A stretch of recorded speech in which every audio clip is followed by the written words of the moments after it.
efforts were not in vain. This Sunday, it's time for introspection. You, the listener and viewer, will now have the opportunity to tell us, did we educate you? Did we make you think? Were we able to create the awareness about all the dangers lurking in the darkness? Is Eye on Dependency still relevant to you? Join us this Sunday and speak your mind. Your thoughts and views will be appreciated. Listen live from 10 a.m. on I-95.5 FM or watch live on the Eye on Dependency Facebook page or YouTube channel. Eye on Dependency. We didn't just share stories. We changed lives.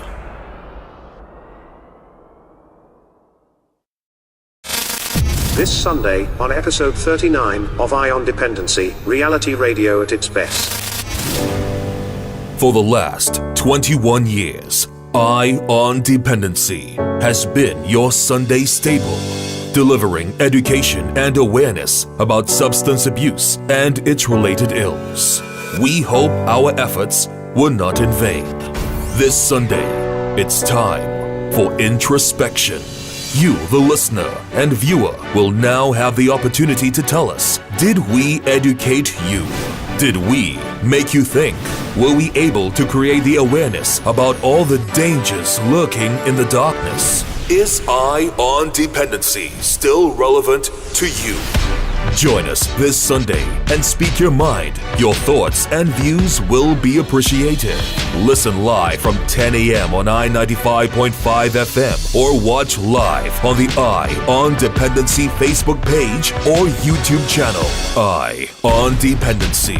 We didn't just share stories. We changed lives.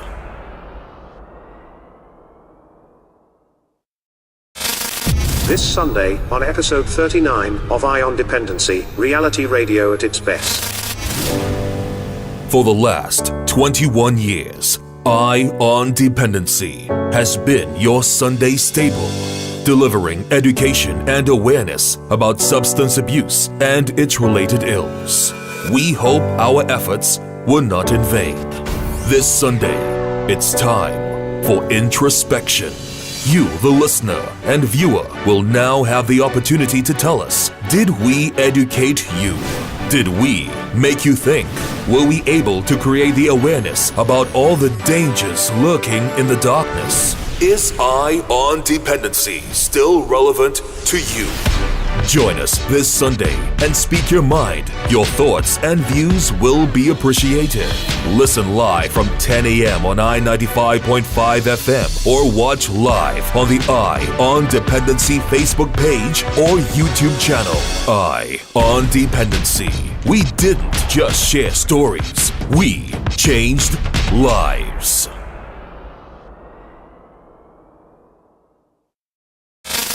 This Sunday, on episode 39 of Eye on Dependency, reality radio at its best.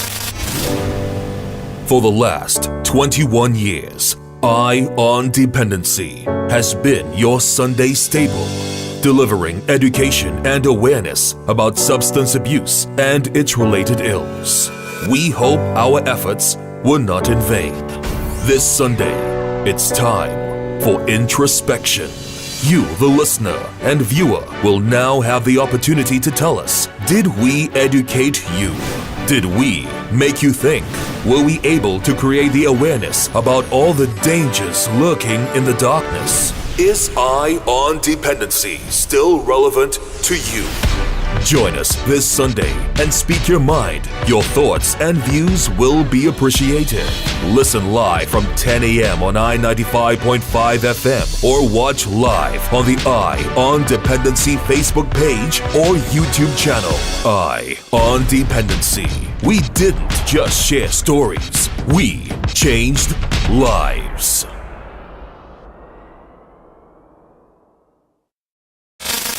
This Sunday, on episode 39 of Eye on Dependency, reality radio at its best. For the last 21 years, Eye on Dependency has been your Sunday staple, delivering education and awareness about substance abuse and its related ills. We hope our efforts were not in vain. This Sunday, it's time for introspection. You, the listener and viewer, will now have the opportunity to tell us, did we educate you? Did we make you think? Were we able to create the awareness about all the dangers lurking in the darkness? Is Eye on Dependency still relevant to you? Join us this Sunday and speak your mind. Your thoughts and views will be appreciated. Listen live from 10 a.m. on I-95.5 FM or watch live on the Eye on Dependency Facebook page or YouTube channel. Eye on Dependency. We didn't just share stories. We changed lives.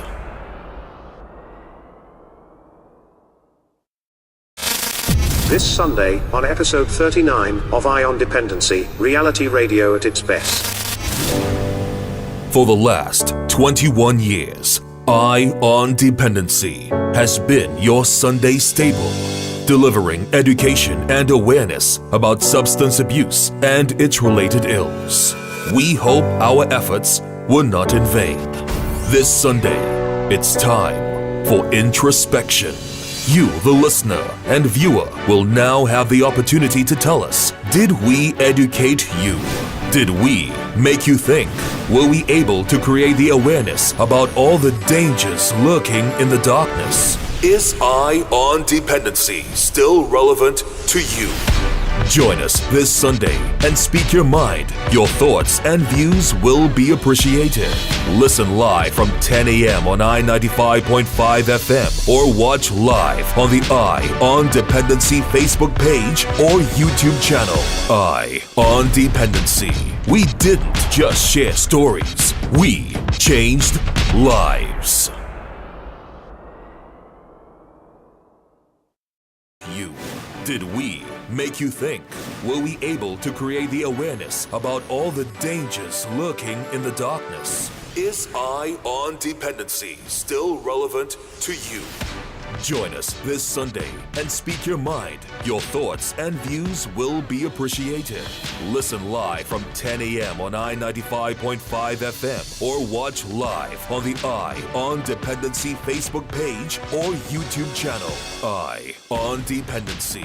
We didn't just share stories. We changed lives.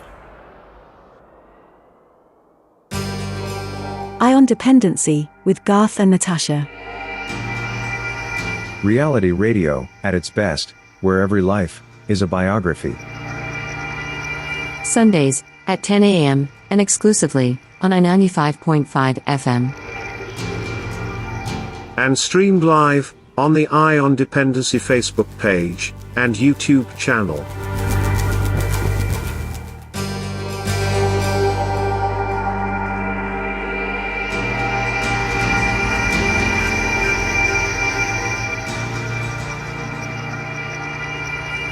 Good morning.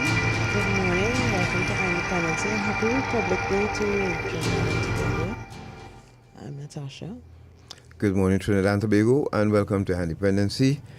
Garth and Natasha is here, and we thank you very much for, again, your continued support and being a part of this journey for the last 21 years.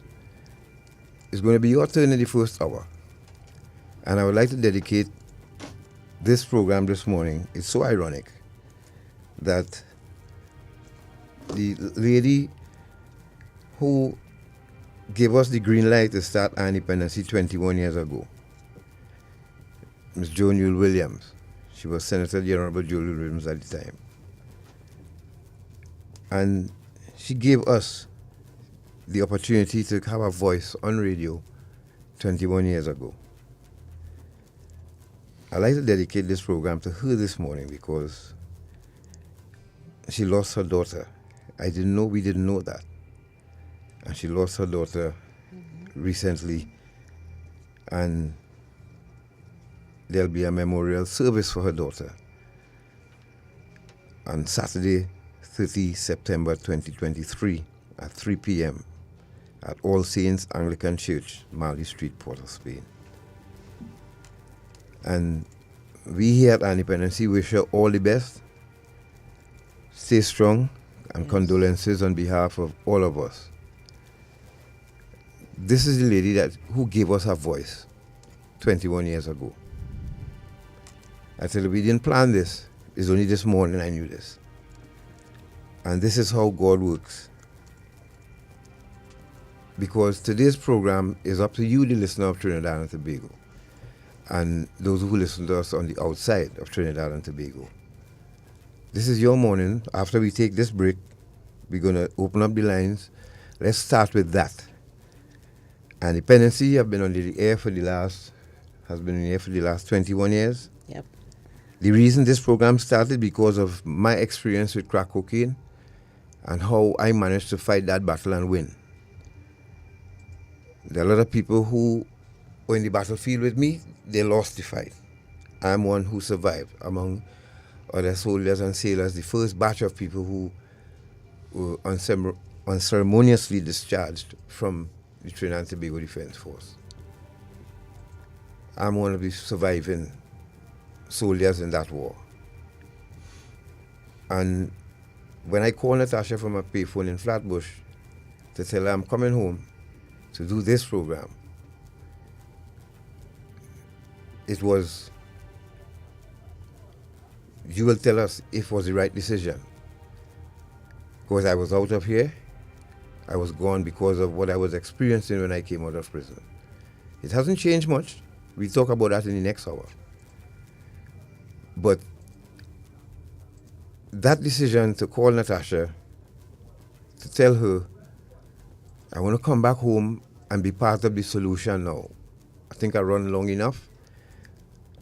And I was in Canada. I had a work permit to work in Canada with a band. I was there with my brother and sister. Things started off a little rough, but in the end, I would have had a life in Canada if I wanted, because I got permission from the relevant authority to sing as a frontline vocalist with a band in Toronto called Taste of Madness. I have that documented. But something was bothering me. I wanted to probably prevent other families and other young soldiers and sailors from going through what we went through and throwing away their career with just one wrong choice. And when I came back to Trinidad after that phone call from Flatbush, by the way, that's the name of the book that I'll be writing. Very interesting book it will be. It'll be the first book in history of Trinidad and Tobago that has so many names of people that I've met in the 21-year journey of our independency. I'm not going to leave out anybody. It'll be a bestseller, I'm sure of that. But I jumped on that plane and came back home with 25 cents US in my pocket. I didn't want to overstay in the people's country and go underground and break no rules, and I was tired of running from the law. So I left the US and I came home. And the first government official I spoke with was Senator the Honorable Joan Yule Williams. Went up to her office, kind of tricked the assistant into letting me see her. I said, she's home at a function and I'm come and check her. And she went inside and I told her what the plan was. She said, Valerie, call Mr. Leach at NADAP and tell him, listen to this young man, he has a very good idea. Had to twist Mr. Leach's arm up to his ear, but eventually Independency was born. And once again, we offer condolences to her on the passing of her daughter. So this morning, you will tell us, are we relevant? And events of the last year, we've been planning this for a very long time. But events of the last year convinced me that I have to do something and do something fast to save my mental. We talk about depression and suicide and getting people to talk, but I'm a recovering addict, as we say on the ground. Officially, a recovered person. And even though we don't want special treatment, but there's a certain journey we have to walk now when we restart the clock. And we need people to help us do that. Natasha and I will go in further. Yes. Right? I don't want to take up too much of your time talking because we want you to start calling After this break, take up your phone, drop a line on Facebook or YouTube, because we have more to say. And tell us what you think about this program. Should we continue?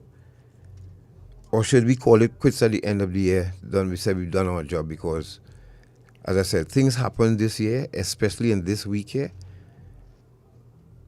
that really started to wake me up, because I remember what Wayne Chance went through before he died. I don't want to go out like that. And I'm very close, I can tell you that, because I've been... Anyhow. The struggle is real. The struggle is real.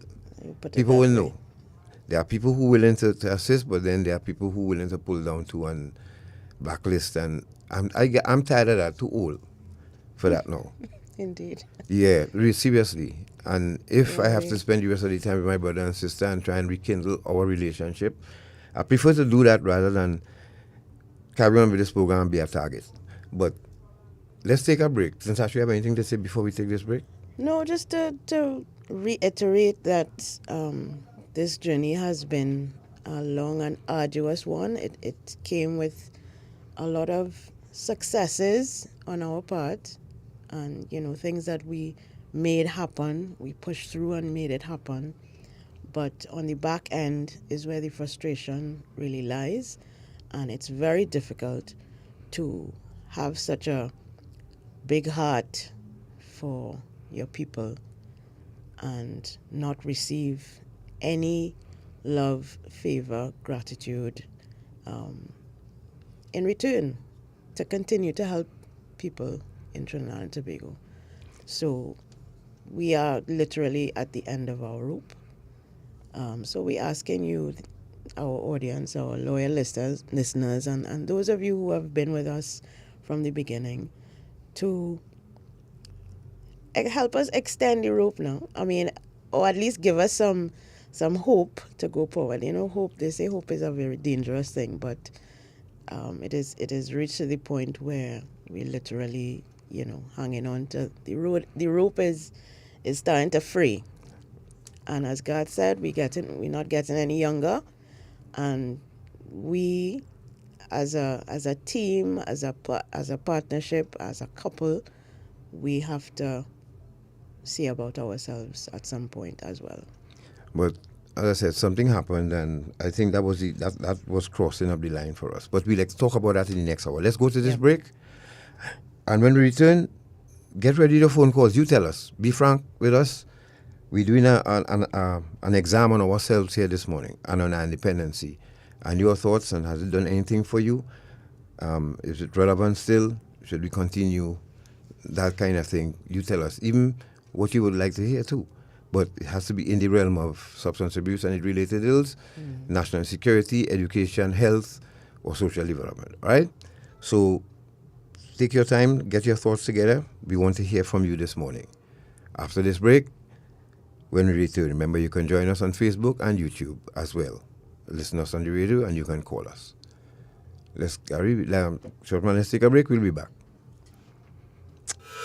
Eye on Dependency, in partnership with Cinema One presents Shivering stars drift around in the sky. Sound of Freedom. I lie calm under their watchful eye. This Republic Day, September 24th, from 5 p.m. at the IMAX Theater in Port of Spain. Sound of Freedom is based on true events around the rescue of a child from a human trafficking ring. Tickets are just $120, and part proceeds will go towards survivors of human trafficking in Trinidad and Tobago. Call or WhatsApp 756-6337 to reserve your ticket. This Eye on Dependency fundraiser is in collaboration with the Prevention Working Group of the Interministerial Task Force Against Human Trafficking under the Ministry of National Security. Don't miss it. September 24th at IMAX, Port of Spain. Wherever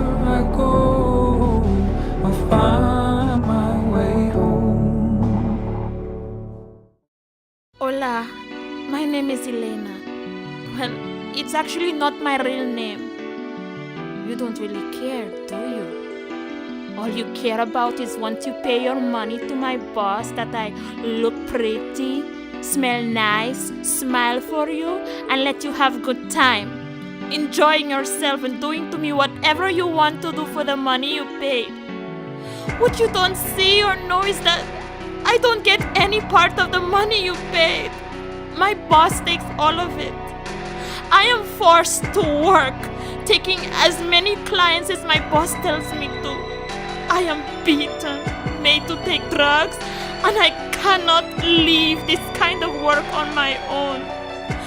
I am a victim of human trafficking. Please, por favor, help me.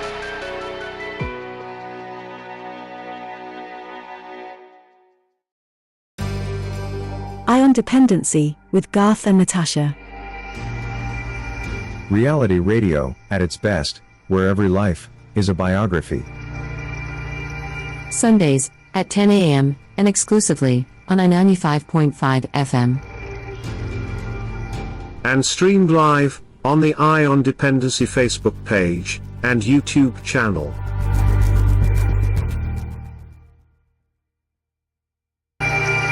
Right, so we're getting ready to take your calls now. 622-3937. 622-3937. Call us, speak your mind, tell us about our dependency. How you make sense? Did it make sense in your life? Should we continue? Tell us what you think. And remember, folks, today is Sound of Freedom screening as well. Yes. We have some tickets to give away as well. Some citizens who donated so generously to the cause. So we have they bought the tickets and they told us to give them out, and we will do just that. All right. I'll tell you who they are and how many tickets we have available. But we have about at least 12 to 14 tickets. All right, so those of you who cannot afford to pay to come today, then you get a ticket to come if you wish. Hello, good morning. Hello, good morning. Morning. Good morning, Natasha. Hi. I want to start saying, I do not want iron dependency to come to an end. And I know I speak for a lot of people. I have had personal intervention from you guys with the situation that I had, and I am happy to see that it no longer exists. I mean, it was not as bad as some others that I heard, but I've been listening to the program from its inception. I know it has been very, very educational. I have had a lot of people listening and tune in, and they too were able to express the same kind of sentiment that I am expressing. So it will hurt my heart for the program to come to an end. So please, the powers that be, do whatever has to be done so that we all could continue to benefit. I thank you both. Thank you very much, Thank you Cora. very much. Thank you. Hello, good morning. Sorry about that. Hello, good morning. Morning. Morning. Morning to Garth and to Natalie. Natasha. Oh, sorry. Oh, by the way. Natasha, right. Calling from Are You Village Princess Town? I would say first eat properly, exercise, jealous, don't want to make a stranger laugh. I have been listening to this show since 2012 and before because I met Garth in the Kaiso, the 50-year independence of in the audition. But it's a great show. And well, I used to smoke out, but I was that since 86, right? But what I heard on this program, and I hope it is considered for the next 100 years, I listened to a lot of drug addicts and gamblers and trafficking, and it is so, it is so enticing and so great to listen to. So I know the country who is listening to this show listen a lot and gain a lot of knowledge. Those who I believe who are smokers still, and the word could spread to them. But God, it's a great, many great, so I'm still saying great. It's a great show. And it should never stop because it would be wrong to stop it. So I hope that those who are, who are in authority, who could keep it going, just keep it going because, we are learning a lot, Bye for now. All right, thank you very much, caller. 622-3937, good morning. Hey, good morning, God. Good morning, Tasha. Mr. Morning. Toronto, can you go, my bro? Morning, Toronto. Hey, I really want this program to go on totally. Honestly, it benefit me because I could, to see, to deal with things deal with people on the outside here who is like drug addicts and different things. You have to deal with them in a more proper way. You understand? And it ain't good to leave now. So whosoever the powers may be, this program should be leaving the air. You understand? Because you got a lot of work to do still. You understand? And I'll give you an example. It didn't happen in Trinidad and Tobago, Toronto. It happened in the United States. Sometime last week, a young little child at a daycare. Now, this is a daycare in Trinidad and Tobago. You only listed this a daycare. A little child take fentanyl. And when they found out, it was used as a place to sell drugs. You understand? Trinidad and Tobago, where this thing is leading to. So, God and Natasha, I don't want you guys to leave this program right now because it's doing a lot of good things for people locally, regionally, and internationally. So the powers may be, please, don't let this program get off the air. Please, I'm begging you guys because they are doing a very, very good job.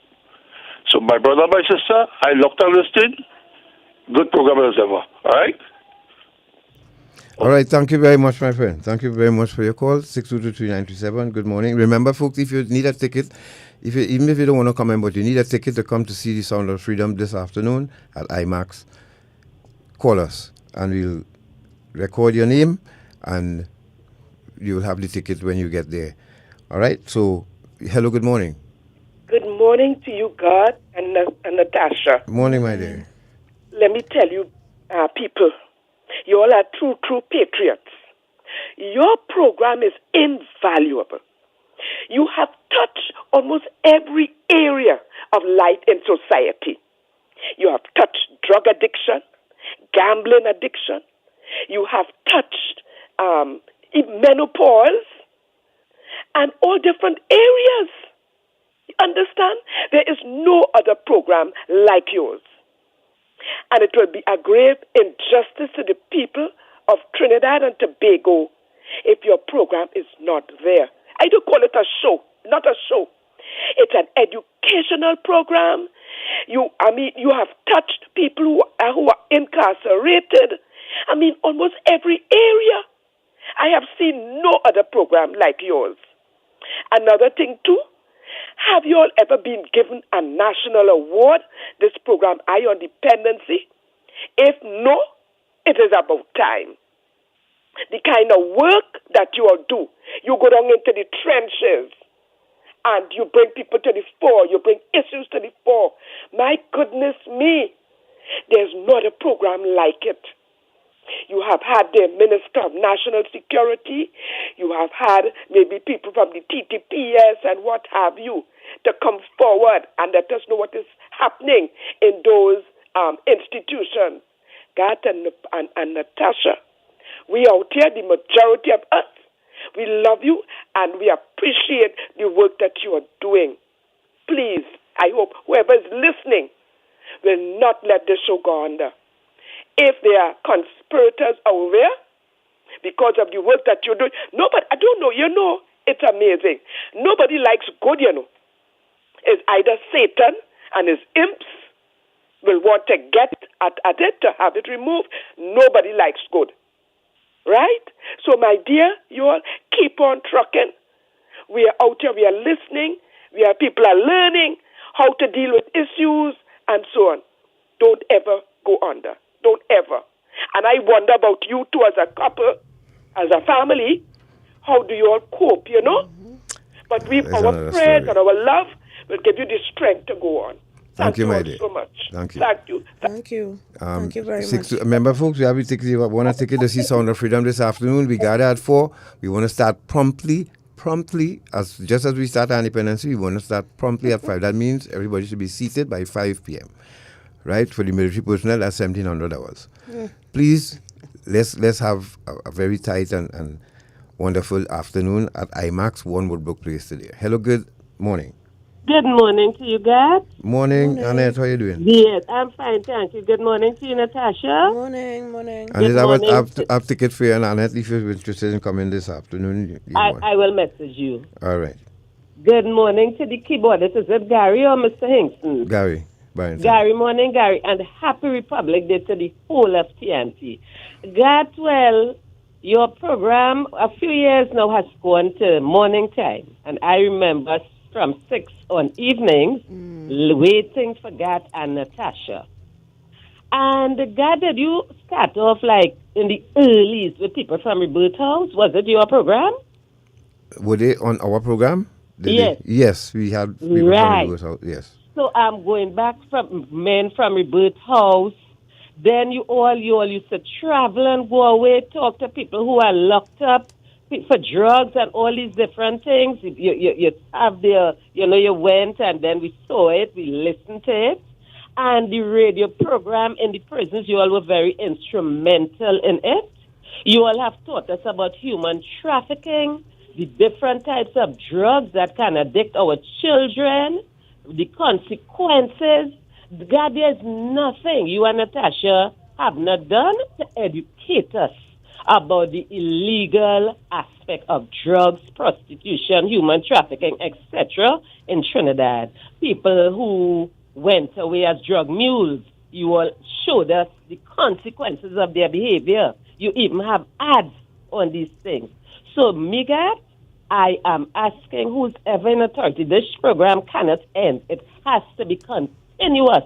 We look forward to it, and we are educated by it. Every single program, we are more educated. So, Gat and Natasha, I'll pray for you all, and your program will stay on. God bless you all. I'm here listening. All right. Thank you very much, folks. And this is part of the assessment this morning we're doing, because this is important for us to compile in a report. And what Annette spoke about just a while ago, in the next hour we'll show you that very thing she said about we were the first radio journalists to interview someone in a prison outside of Trinidad and Tobago. First, and I don't think it ever happened again. And we're going to show you that video in front of that prison in Wandsworth where we were. Then all the things Annette outlined, we're going to show you that. So those of you who can log on Facebook and YouTube, please do, and you will join us on that journey as well. Hello, good morning. Hey, God, good morning. Morning. I am one who would advocate that the program remain one that should be on the air. I am not one of these frequent callers, but I am an added listener. So I listen to all your program as long as I'm around. And to me, it is very edifying. It's very educational. I have heard things on this program, a lot of it that I did not know. I don't know if you would recognize the voice, that this is Milan. Yes, I was just saying that to Natasha. Right, this is Milan Garcia. And maybe, just maybe, you can have a discussion with the members of the Trinidad and Tobago Armed Forces Veterans Association. And I am of the opinion that something can be worked out, because with the association, the membership or the executive can have the heirs of certain people. It is just another avenue to try. You know, we have to be the whole soldier. And let me tell you one thing: you prove to be more soldier than I am. You're very, very brave. You know what I mean? I always admire. You didn't hide, or at least you came out from hiding and proved yourself. And I'm certain you would have changed a lot of minds. So if we come together, chances are we may be able to make an intervention, and we'll see how it works. So, my brother, you have my support, and, we can always see where we can be of some assistance. Thank you very much, Mr. Garcia. Thank you. And immediately, let me also extend condolences to the former Senator, Jody Williams. Yes. And the departing her daughter. We will do it. We will know each other very well. Thank you very much, Mr. Once Garcia. again, you have our support. Thank you very much. Nice, have a nice. And like I said, folks, this here is an assessment of the radio program and Dependency, because we have been able to survive because of the efforts put into. You see, it's not a program. The only person I know ever called us and, hey, why we not on this program? We want to be part of this. That was the Honorable Amy Brown. That time he was Minister of Social Development. But we had a lot of convincing to do, even though, you know, we could have been monitored via the airwaves. Nevertheless, we had folks as well, you know, we can't forget Mr. Stuart Young and Mr. Hines and all those who, you know, kept up Mr. Vel Lewis and I mean, there are people who supported us, but there are those for some reason who still we yet to convince, and this was necessary so that we, as I said, we can compile in a report and submit, and as we were instructed to do, and so we just wanted to add this, what you're doing here this morning, to that assessment. All right. So let me share. Yes, you go to Facebook and then some of your comments on Facebook. Marsha Davis says, "Good morning, Garth and Natasha. I'm grateful for this program. I've lost 2 relatives due to the battle of cocaine addiction, then HIV/AIDS. This program gives me hope that there is awareness to this pandemic that society has marginalized as just a piper. Kudos for Sheldon Aberdeen's rehabilitation. His season of restoration is great news." Also, Alison Salandi, who's a regular loyal listener on Facebook, she says, "Garth and Tasha, I could write an epistle on what EOD has and interacting with you has done for me. In the interest of time and space, I will simply say that EOD information has guided a lot of my decision making, both as a parent and as someone who works with our youth. The first caller said it all. It would be a gross disservice to TNT should you cease to exist. Thank you for your service. May he continue to keep this door open for you." Veronica Davis says, "Good morning. Don't give up. I love hearing you both doing a wonderful job. It's making a great impact on many lives. Traveling in Maxi and drivers have on their radio listening. God blessings." Wow. Hello, good morning. Let's now we come back to Facebook. Hello, good morning. Hello, good morning. Morning. Add your voice, please. Good morning, Garth and Natasha. I don't know what the issue is, but anybody who wants to stop this program, there's one of the 2 things happening. Either you're doing something that's frightening them, or they realize you're not prepared to kiss the butt. Right? But good always prevails. Okay? And the answer is always on your knees. And the amount of people praying for you and Natasha, and Garth and Natasha, the amount of people praying for you guys and praying for the program, you will survive. Right? But there's no I-95.5 without Dependency. Caller, thank you very much for those kind sentiments. Really Thank you. appreciate it. Hello, good morning. You have more from Facebook? Yes. All right. Yes, sir. Hello. Good morning, Garth and Natasha. Good morning. My name is Eve. I'm a first-time caller to your program. Oh, welcome. Thank you. But I have been listening from day one, even from when you were at the 6 p.m. time. While I was not in a position at times to listen to the 6 p.m., but when you moved to 10 a.m., it was convenient for me. I do not want this program to end because you and Natasha have touched a lot of families, a lot of lives, a lot of listeners like myself. The type of program that you all have been bringing, I look forward to the program Sunday after Sunday. And I really, really hope that the people who are creating this issue would hear the voices of the few of us who are getting through today.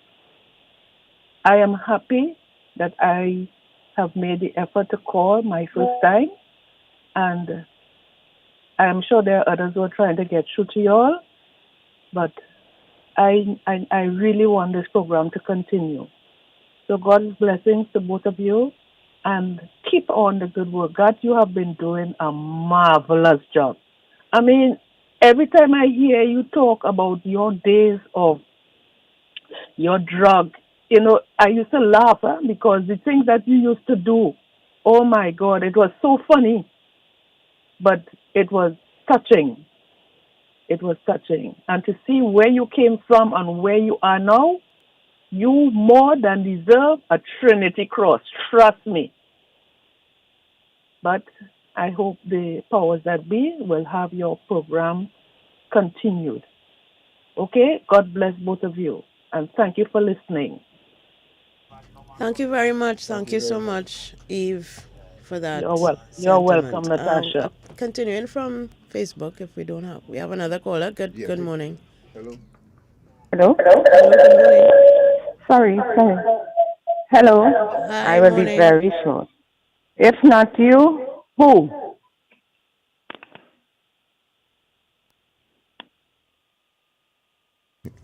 Hello, sorry, caller. Go ahead. Sorry. Hello. Sorry about that. Sorry about that, caller. Sorry. Hello. Good morning. Pleasant good morning. Morning. Well, I now came out at church and I'm walking, and I'm hearing something about the program. But God and Natasha, a pleasant good day, morning to you all. Morning. I know may God continue to bless people like you, and I know we need more people like you all in this society. Even this guy on 90.1, he used to be on the radio every Sunday morning. I remember his name, right? Tony, right? And the crew. These are people who, but this lady, I feel so delighted to hear this lady calling just now, said she a first-time caller. I just call her for, in between. Kind of pretty regular, I can say. I just call in the day, sometime in the morning. I just call in the evening. When the program was up this evening from, I think, around about 6:30, somewhere around there. Different topics. I know, we don't be aware in life sometimes how we inspire people, how people look forward to us in different ways. And sometimes, be so weak within yourself, you're struggling with certain issues, your natural issues of life, and God giving you the strength to carry on. I know sometimes when you are aware by how you inspire people and how you encourage people by your voice and being on the radio and you just say, then you just get renewed energy to say, wait now, boy, this is the impact I have on people. And you even aware, you just speaking the normal ability God gave you, and the ability that we seek from God in terms of knowing our talents and our strengths. And as we move on, continue the good work. And I didn't really hear at the beginning what the challenge of the program is, but I'll listen on lockdown. Bye. Have a blessed day, each and every one, caller and listeners. Bye. Thank you very much, sir. Because, as I said, something happened last week that really drew the line for us. But this program, we plan to do this a while now, but because we don't take anything for granted on this program. And I think criticism helps in building, and with the support that we hope to keep, we'll understand how important it is, a job we're doing. So before we go back to the line, Natasha, have something on Facebook? Yes, we have some more comments. Alison Camejo, morning, Alison. She says, the program has educated me a lot as an adult on the dangers of drugs. It's also brought an awareness to the youth, especially from the Civilian Conservation Corps, to realize how important they are to the youths of it. They are to youth in our nation, and they even took part in handing out of flyers to make the public aware of the dangers of human trafficking. Hats off to Garth and Natasha. Keep the flag of the program flying, and happy Republic Day to our nation, Trinidad and Tobago. Pearl Dowlath, another loyal listener, says, to all the loyal listeners out there who want to see Garth and Natasha receive a national award, we have to get together and make that happen next year. They have to be nominated. When nominations are published next year, we have to respond. Let us keep that in mind. Shari Bartholomew says, I remember Garth program at nighttime around 8 or 9 p.m., maybe back in 2002. It was very interesting. That was when we were on another frequency. So yes, we used to be on a Thursday evening on that other station. Marva Shepard says, good morning, Garth and Natasha. Happy Republic Day. Garth, I hear you and I feel your pain, but I want to say your program is one of the best for our people and our country. But I want to encourage you both not to give up. May God continue to bless you both and grant you the spirit of endurance. In Jesus' name, love you guys. Nigel Eustache. Eustace. If I'm mispronouncing your name, apologies, Nigel. Garth and Natasha, good morning. I'm listening to your show, and let me tell you that I see you guys as a godsend to this program. Garth, I don't know if you remember me, but we met through Ernest Williams when you came and did a lecture with my scouts in Success Secondary during their camp. I think that the contributions of you both is so important. I think you should be given an opportunity to visit all schools and chat with our youth so we can save them. Thank you for your service. Patricia Charles says, I am one that's advocating for it to stay on. This program is so educating, especially to those who have challenges with drug abuse. It's very educational. Keep up the good work.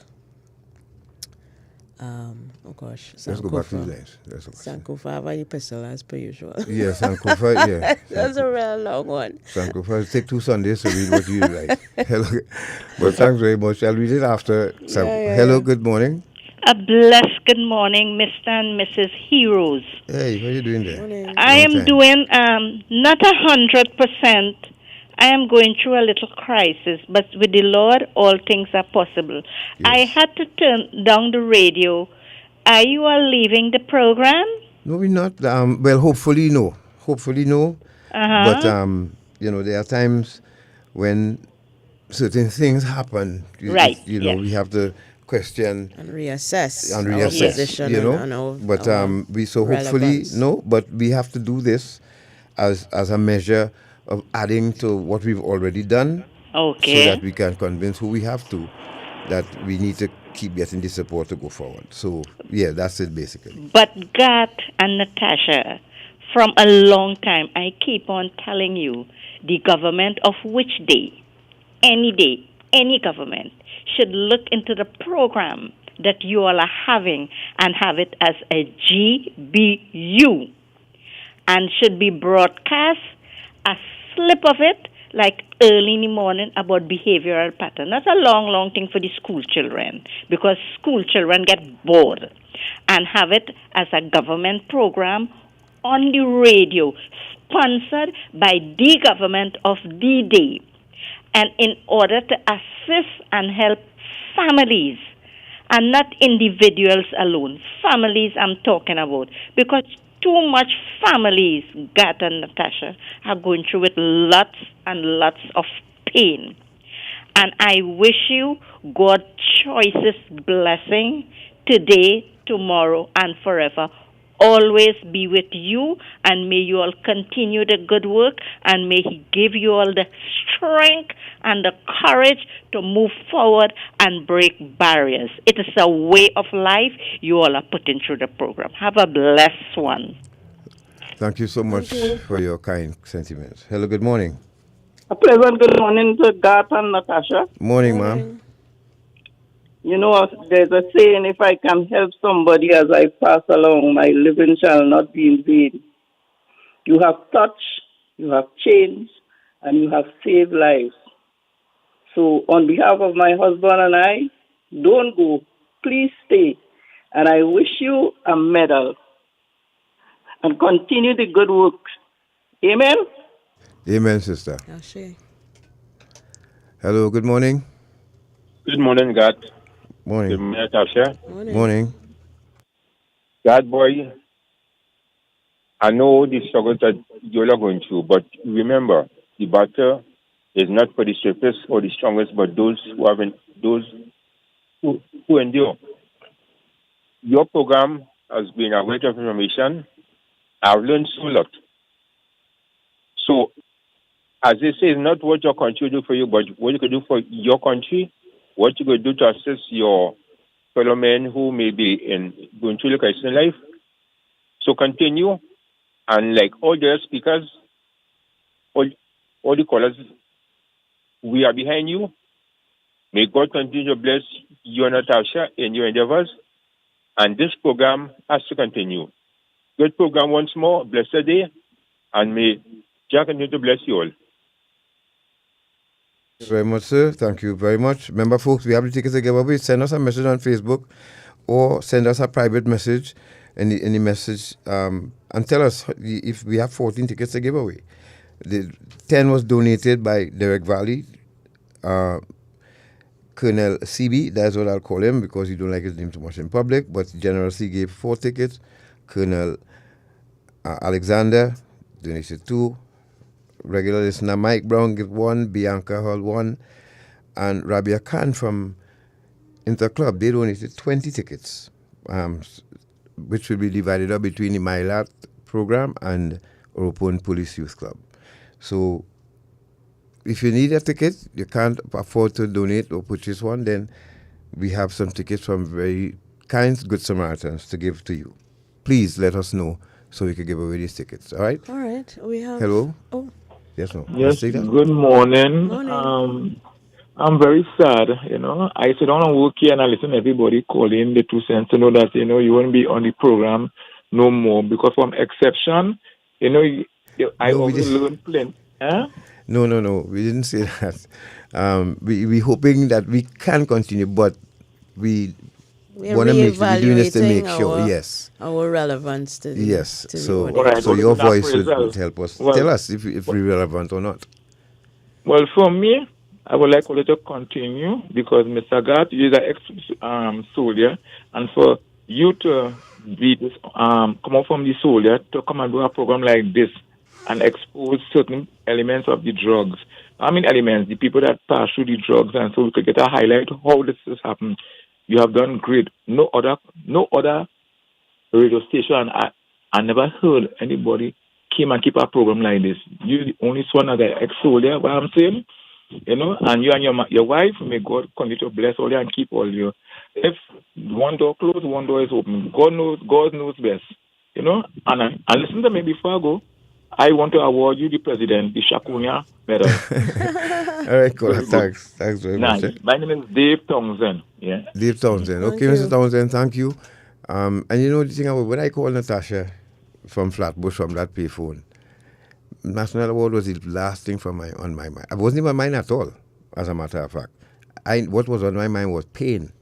The pain that we experienced. Pain. And the proof is in the pudding, folks. We're going to show you how the money was spent on independency.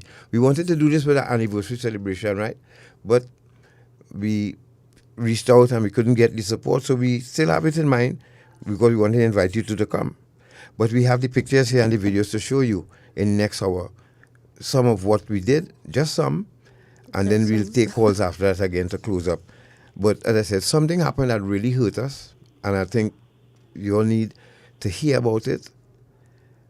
And I'm putting that out there because I want things to change for Trinidad and Tobago. I listened to Archbishop Jason Gordon this morning, and something, I don't know if it happened to you people who are listening to us, but sometimes you're going through something and you go to church or you listen to, and the sermon always speaks to what you're going through. It happens with me many times. It happened this morning with Archbishop Jason Gordon talking about us and the way we treat each other and deal with each other.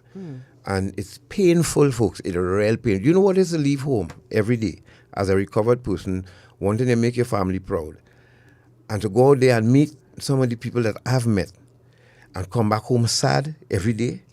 And some of the people dealing in drug demand reduction, that's the irony. They talk it, they have not experienced it, but some of them are considered even experts on substance abuse. And the journey, as a recovered person in Trinidad and Tobago, there's no set policy. It's who like you and who you meet on the journey, who willing to help or just shut the door and for you to keep walking. Correct. And for me, God, it is the frustration of having to convince people that what we are doing is valuable and useful. That is the hurtful part for me. Yeah. Because of all the work that we do behind the scenes, putting together things and making certain things happen. And then you would submit these things and, have these events and produce these tangibles. And people still asking us, so what all you do about this again? How could you submit a report for this period? How long are you on the air? How many things will you do again? And we have to keep it's as if trying to convince people about what we have done. This radio program is on the air every week for the last 21 years. Every week. If you want to know what we're doing, turn on your radio. And in the last 2 years, all you have to do is log on to Facebook or YouTube to see what we're doing. This is, and it's very hard to understand how people in positions of leadership and authority and power in this country could turn around and ask us what we're doing when the answer is right here every Sunday. The answer is right Hello, there. good morning. Yes, Gat and Natasha. Sorry to call back. If we don't see the show, someone can't come today to see the show. Is there another time it will be showing? Well, depends on the response today we have, but we plan to do that. We plan to, because it's part of the prevention thrust by the Ministry of National Security and of course, mandated by the U.S. State Department that we do what we have to do in Trinidad and Tobago. Remember, we are tier 2 on the watch list right now. Yes. And we're on the watch list. So this is part of the task force responsibility that was set up by Ministry of National Security under protection, prevention, and prosecution. I'm part of the prevention. So what we're doing here is part of that to add to what we've been doing about human trafficking. So yes, we will be showing it again. Yeah, because I have there's certain things I personally have to get done, and today may not be. Although I'm crying in my heart to want to go, Yes. And yeah, boy. And secondly, you all have touched everything. You all have not. I haven't heard you touch the Alzheimer's Association, which is another big one, because we now have the president who is the patron. We now have a psychiatrist, Professor Hutchinson, who's now a senator that you can bring in. And you also have the Alzheimer's Association of themselves. Is really another tough one, another big one, So we salute you, boy. Let me tell you, God is in your corner. We the people, and God on your corner, you shall not fail. You will prevail. Thank you, guys. Bye-bye. All right, thank you very much. Hello, remember, folks, send us a message. Sound of Freedom today. We got at 4, and we start at 5 promptly. Everybody should be seated, and we'll have open remarks from a couple of people before we get into it, but we'll tell you about that before we go. Hello, good morning. Let me start by saying I love my country. Morning, how are you? Morning. Guys, I just call to offer my full support, to tell you this program has been a tremendous help, a tremendous blessing to our country. The things I have learned personally, a person who grew up in the community, a person who came from that life of humble struggles, and still trying to keep everything proper, a person who I've said over and over in the air, I've never taken a bribe, I've never given a bribe, never sold drugs, never take drugs. But among things I've learned from your program, Garth and Natasha, your program deserves to stay on the air. Your program has been vital. And if anything, we and my own NGO that has been operating for all these years, which is Center for Justice, if anything we can do to assist, I am happy to do so. But I felt compelled to call in my own humble way to offer my support and to say to both of you all, may God continue to bless you all. May God continue to do the work that you're doing. And may God continue to show that we all must love this country and be a part of the change, be a part of the improvement. So, Garth and Natasha, once more, well done. And I pray by the grace of God that everything is put in place, that the program will continue and you continue to be a blessing. As a matter of fact, one thing further, your show that you did, that show with the drug trafficking, that show should be edited and shown in every single secondary school. That show should be edited. I want to say it again. I've been saying it all the time. Should be edited so it can be shown to every single school. It tells you, it is really the core of the drug trafficking, and to tell young people to stay away from drugs completely. It can lead to death. So God, please, I hope that is one thing that if I can assist with or whatever, but that must be shown in every single school. I'm not the Minister of Education. Will welcome the idea. I hope by the grace of God. Again, congratulations, well done, and please continue with the good work. Thank you. Here's the problem with Trinidad and Tobago, the way.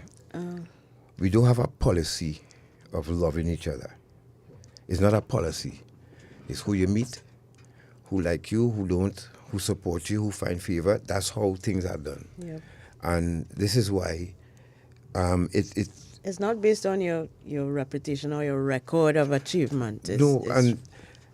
It's a VAPS. It's basically by VAPS. When I think of our colleagues in Canada and how they are treated, and we just show you, folks, that those of you who can log on to YouTube, please try and do so, or Facebook, because we want to show you too as well. We're not just talking it.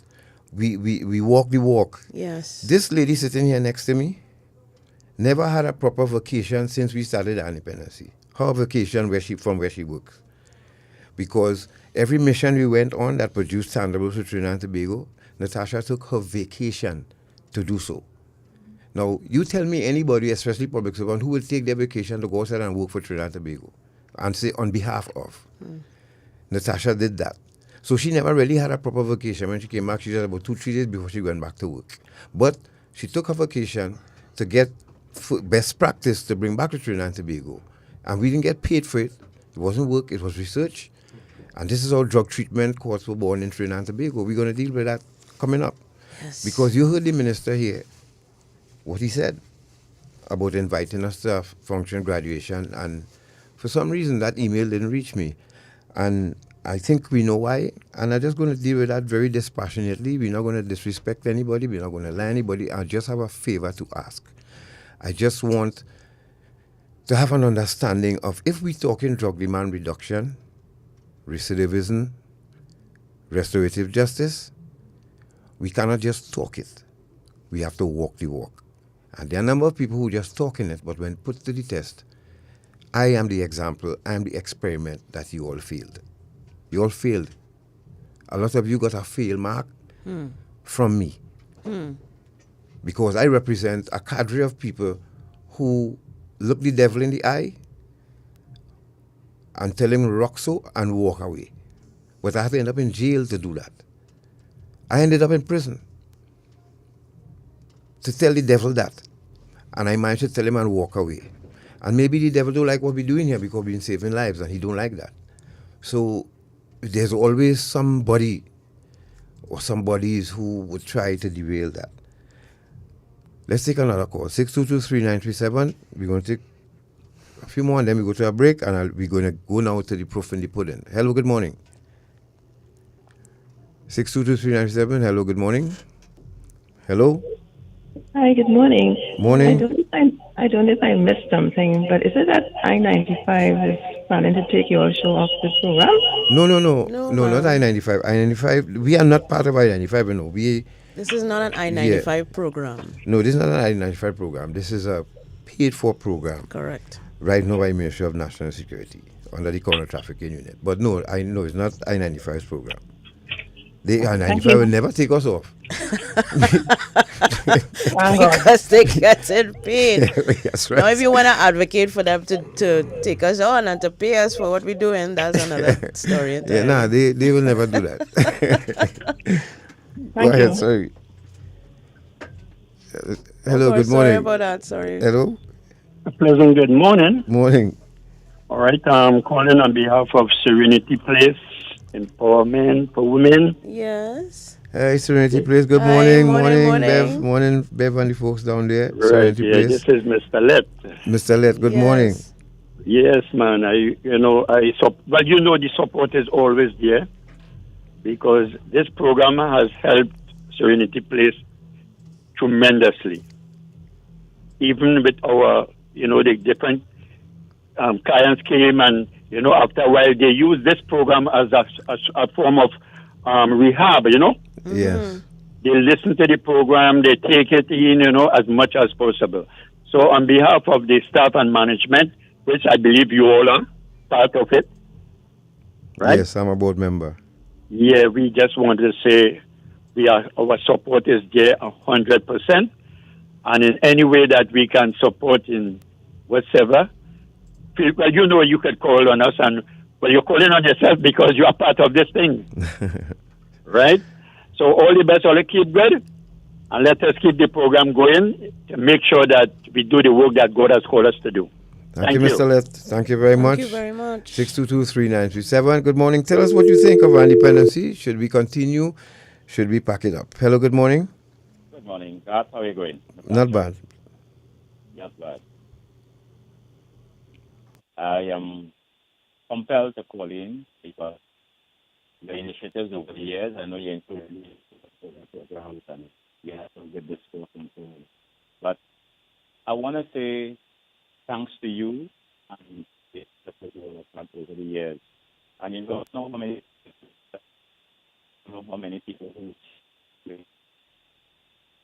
go to the bedroom and look at the teenage children and wonder if they're doing the right thing and what they're doing. Because our country, as you keep saying, it is one where there's a lack of communication, where people don't communicate anymore. There's nothing like the old African tradition of the wrong house, where grandfather and grandmother and aunt and uncle used to sit down and talk, and when the godmother come, everybody sits and listen. We don't communicate, and a lot is going on now with young people, and it's a different forum that we have to deal with.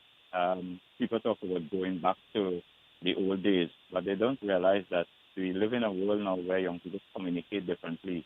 They socialize differently. They don't even play the games we used to play.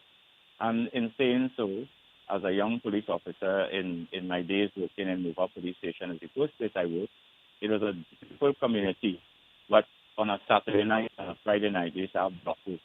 And as a police officer there, the marijuana thing and the drugs thing was around, I talk now 1975, and we used to have much arrests.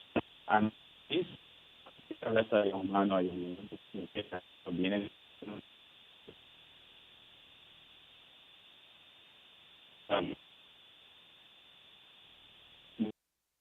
Hello? I think that was Jerry. Jerry, you're breaking up a bit. Hi, good morning. Morning. Good. This is Miss Romaine here, God. Sorry? Miss Romaine. Miss Romaine, morning. Yes. I tuned in a few minutes ago, and I don't like what I'm hearing. But Turn off your radio, though, caller. yes, hold on a second. Yes, what I'm saying is that whenever a door closes somewhere, a window will be open. All right. All right, Thanks very much. To keep the faith, because I listen to you all every Sunday, and you all have been doing such a very good job, right? And I know that things will work out so that you all can continue in the best interest of people in Trinidad and Tobago. All right, caller. Okay, dear. Thank you very much. You. 6223937. Good morning. Hello. Morning. Morning. Hi, Yes, morning. tell us what you think. Okay, I will just bring the song again. Eat properly, exercise, tell us someone make a stranger laugh. God, you all, you know when you have a small two corn and somebody mash it, what does happen? Yes, It of will course. hurt you. So God, the truth hurts, and you all are mashing some serious corns. So you see who are saying that they are not really, they don't mean what they say. Is others who have to say for for others. You all are mashing serious corn, because this show I have been listening for years, and kind of thing that is coming out of I on dependency, there are kind of things that are coming out from this, human trafficking and how the drugs coming in and the guns. You all are mashing people corn, and it is hurting them. My God. Well, boy, it's part of what we do, but we always insist that we are looking out for the victims, the ones who traffic in children and drugs and all of that. So who they have can law we could be enforcement to mashing? deal with them, I mean, I understand what he calls Yeah, saying, but I know what but he's saying. I know what he's saying. it's hard to believe that we are trying to help people and create, change in the society, and we still mashing people corn. I don't know. I don't know. People don't understand. Who wants people to suffer? Yeah, let's take two more and then we go to a break. And folks, when you come back, if you could get to your YouTube or Facebook channel, do that, because we want to show you something. Hello, good morning. Hello, this is Garth and Natasha's program. Yes, you're live on the air. Dependency, yes. I'm live on air. Good morning, Garth and Natasha. I am saying this program should continue on air because it's so educational. It helps in so many different ways for people, let us say, who go up in quote unquote straight and narrow way, and we do not know the effects of drugs. This helps us to pinpoint the signs we have in our young people when they have begun to experiment with drugs. it teaches us so many different things that we are able to guide our children. So I think this program should stay on air, not only for parents who are naive in quotes to what is going on, but we also know about what the children are using in school now. One, it also helped the people who were addicts keep on at least get encouragement to stay on the straight path. So I think this should not be off the air. Thank you. Thank you very much. Gary, let's take a break, folks. And when we return, we want to show you something. And I just go on this. We try to run it through as fast as possible because Natasha put a lot together here. But it all leads up to what I want to finally add the icing on the cake here of what happened this week. And hoping that going forward, we start fighting like one army and not different battalions. Because that's what we're doing right now. And it is not comforting to know that we are taking aim at the enemy. And there are people taking aim at us while we're doing that. It don't work like that. Otherwise, everybody would lose. Tell you more about it when we return. Stay right there.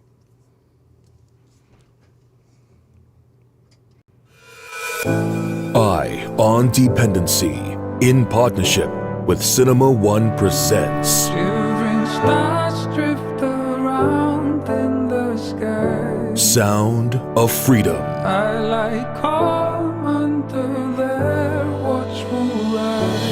This Republic Day, September 24th, from 5 p.m. at the IMAX Theater in Port of Spain. Sound of Freedom is based on true events around the rescue of a child from a human trafficking ring. Tickets are just $120, and part proceeds will go towards survivors of human trafficking in Trinidad and Tobago. Call or WhatsApp 756-6337 to reserve your ticket. This Eye on Dependency fundraiser is in collaboration with the Prevention Working Group of the Interministerial Task Force Against Human Trafficking under the Ministry of National Security.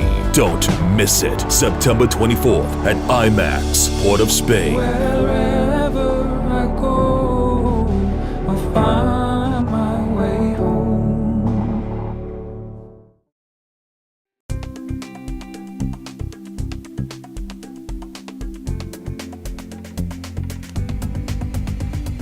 The government of Trinidad and Tobago, through the National Task Force Against Trafficking in Persons, continues to develop and implement effective policies and procedures to prevent and suppress human trafficking. To date, the National Task Force has developed 2 national plans of action against the crime of trafficking in persons. Trinidad and Tobago adopts a 4-pronged approach in its response to human trafficking. 1. Effective identification of victims and witnesses. 2. Prevention of human trafficking. 3. Protection of victims and witnesses. And 4. Prosecution of suspected traffickers. In the Ministry of National Security, we established a specialized unit called the Counter-Trafficking Unit to lead and manage Trinidad and Tobago's response to human trafficking. The Counter-Trafficking Unit works closely with the Trinidad and Tobago Police Service, the Immigration Division, and international law enforcement agencies to aggressively and proactively investigate and prosecute suspected human traffickers. Human trafficking is a serious crime. Rest assured, the government of Trinidad and Tobago and its agencies remain committed in the fight against human trafficking and will respond with immediate effect when the need arises. We are the Counter-Trafficking Unit of the Ministry of National Security, Trinidad and Tobago, safeguarding human life. Eye on Dependency with Garth and Natasha.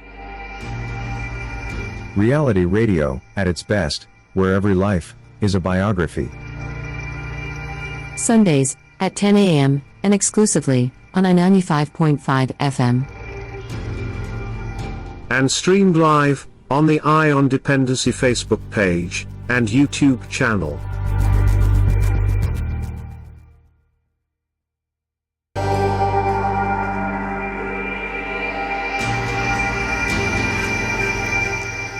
Thank you very much for staying with us. And again, happy Republic Day to you if you're locked on I-95.5 or you're joining us live on our Facebook page, YouTube channel, or on Instagram. Good morning to you. And remember, folks, there's a memorial service for Michelle Joy Williams, the daughter of Junior Williams, mother of Aaron Cato.